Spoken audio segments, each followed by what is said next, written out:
Hey, it's Bitty Penny. Welcome back to my channel. It is week 2 of my portrait cards. This is the card from week 1. Just in case you missed it, I'll leave it linked down below. You can go back and watch the process video. So in week 2, I am working with the author. So here she is, and I wanted to play around with coloring her up. So I am going to use my embossing glazes, and then this is a Ranger embossing pen. So I'm using this to select the areas that I want to emboss first, which I'm going to give her a kind of, this is fossilized amber, a goldenrod yellow, and a deep purple, which I think is the Villainous Potion. You know, purple and yellow are complementary colors, so I thought that they would look good together. I'm not giving it a totally smooth covering either with the pen. I'm kind of sketching it in, which will build in some lines and definition. I love when the embossing glaze is heated up and cured, melted, because it is so shiny. It is definitely a glaze of gloss, and I like it so much. So there she is. I'm going to give her a little bit of worn lipstick on the cheeks and call her done for the most part. Okay, this is my card base. It is going to be I'm going to cut this at 10 1/4. I'm going to score it at 5, and then 1/8 inch, 1/8 inch over to where it gets to 5 1/4. Basically what I'm doing is building like a little bit of a spine for this card. So that's why I gave myself an extra 1/4 of an inch. That whole 1/4 of an inch was used for scoring. So when it folds up, it fits in a 5x7 envelope, but it does have a spine that is more book-like. This is my roll of brown craft paper. I will leave it linked down below. I bought it on Amazon for like $3. It's hundreds of feet of paper, and I love it. Y'all have seen me use it so many times since I bought it, but essentially I am making a book cover for this now. Much like, do you remember in school when we had like real books and we had to cover them on like the first day of school to protect them? And we had to take care of them and make sure they weren't damaged all year long. And we used them every day. Oh my gosh, these kids we're raising these days have no idea. They don't use books in school. It's crazy. All right. I have this printable that I think is gorgeous for front end papers of a book. So I'm just trimming it down. I didn't really want that centerpiece, but I wanted these two pieces. And I am kind of doing almost like mini album construction here, but this is a card. So I put down my two front and back end pieces for my book.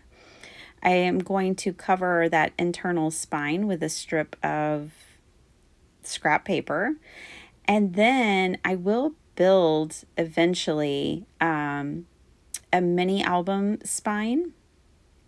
So the first thing I'm going to do is cut it down to where it fits the height of my card. I actually made it a little short, and that's okay. I'm going to score it at a 1/4 inch, 1/2 inch, 1/4 inch.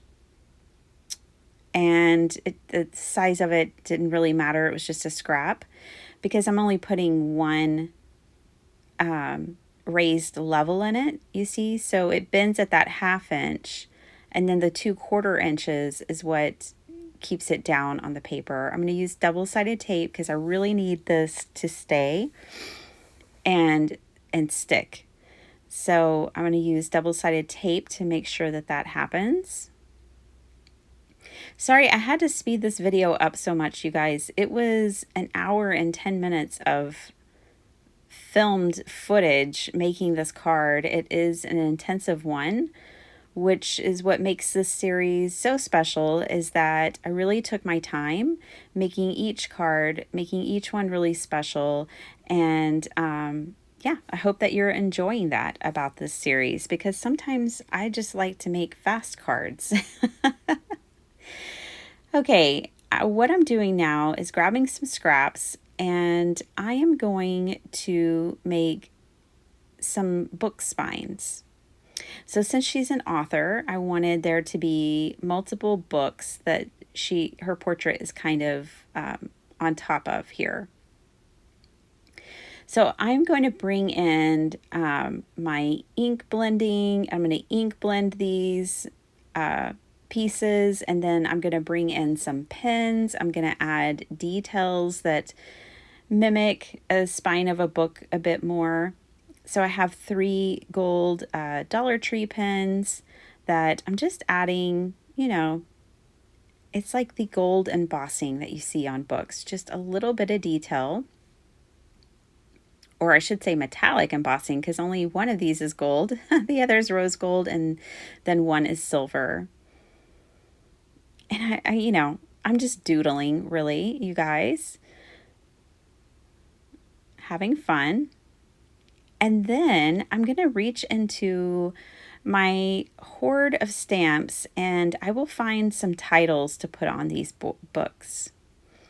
So I have a few stamp sets that really kind of stood out to me. I chose one stamp that says memories, one stamp that says great work, and the other one says family and friends.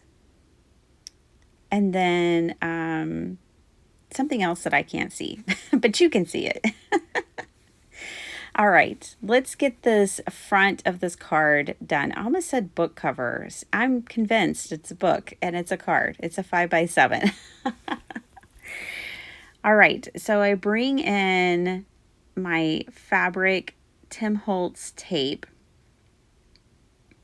I'm going to go ahead and glue her down in the space where I know that I want her. So she's good to go. And now I can add this tape. This is my favorite, you guys. I love this fabric tape from Tim Holtz, and I love the 49 and Market ones as well. I'm using my bone folder here, and I'm creating this curvature in this paper to really kind of give these the final detail that makes them look like a book spine. And then I will double up my foam tape just to make sure that that curvature stays and that they're well adhered to the front of this card. And I will do that for all 3 pieces. That right side felt a little plain for me, so I brought in another piece of trim. And at first I was going to use my PVA glue, but I decided to go for my fabric glue.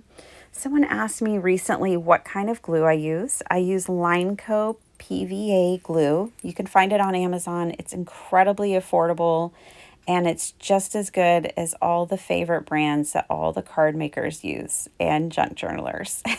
The ones in the little bottles that are expensive if you use a lot of glue. Try PVA Lineco. It's a professional bookbinding glue. It's incredible. Okay, you guys, I am cutting down my paper for the inside of my card. I just need some measurements here of what my spine was to make sure it was the right height. And as you can see, I did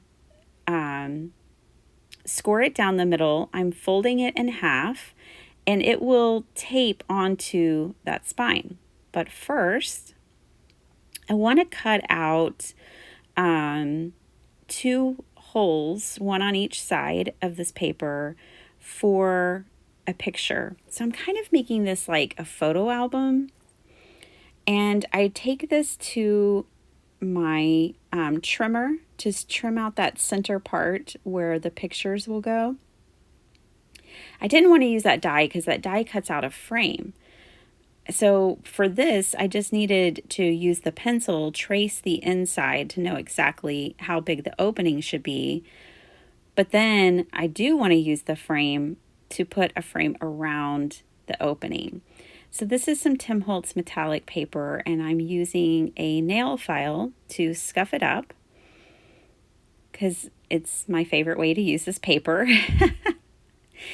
And add that in. I really love this color because of how it enhances that front and back end papers. inside the card. And it just adds some color. I think it's really lovely. And it just makes the whole piece come together because I think it matches those leaves so well. I'm going to add some double-sided tape here.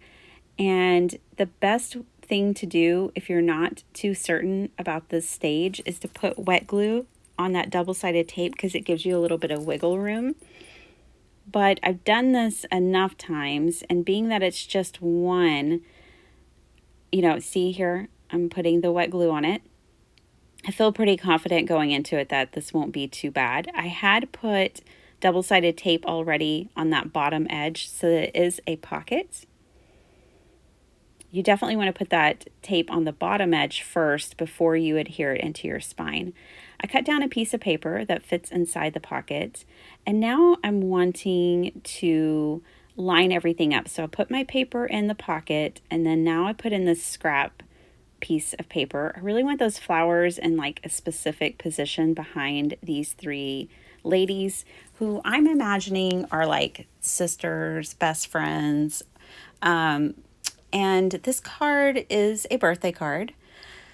I think it kind of celebrates someone who, I would love to give it to like my husband's grandmother. Because like she's about to turn 100 and, she's had a long, beautiful life. And I don't know. I think that's kind of like who this card is made for. Anyways, so I'm gluing down the sisters here, and she had 3 daughters. That was another reason I picked that. And then here is kind of like a wedding photo is what I'm creating here with a bride and a groom. You could go further. You could add your family pictures in here and make it more personal. You could add pictures. You could add more pages. There's so much that you could do. I'm giving you a jumping off point. But I think these kinds of cards are really special when you do personalize them. If you're going to take the time to make, spend over an hour making a card, personalizing it is just like one step further. I have these Tsunami Rose labels that I thought really kind of hit the mark as far as sentiments are concerned for the inside of the card. And now I need a back page. So I'm going to just kind of tear off some paper here. And this is going to be a place for someone to write a sentiment on that back page. I know it covers up so much of that pretty paper, but it is a card and we need a place to write things, right? I did size it so that it is hidden by the pictures when the card is open. See, so you don't see it when you first open the card. Now, I brought in this stamp from Blue Fern Studios. It's just a nice label. I think it's a nice like book plate kind of label and size. And so I thought and toyed around with using the heart, but then I decided, no, let's keep it simple and just add a birthday sentiment. I was not real happy with how that stamped out. So I did stamp it on another sheet of paper and I didn't really fussy cut. I tore this out and just glued it on top. I was getting like too much ink and then not enough ink. It was just one of those days. Really no explanation other than it was just one of those days. But I like the way it looks now. And just plop that down. We have a card, you guys. I hope you enjoyed seeing how this card came together. I hope it gives you a lot of inspirations. I think she's so lovely. I imagine she had a lot of great works and that she should be celebrated and take time to celebrate. All right, you guys, there will be 2 more parts. See you next time. Bye.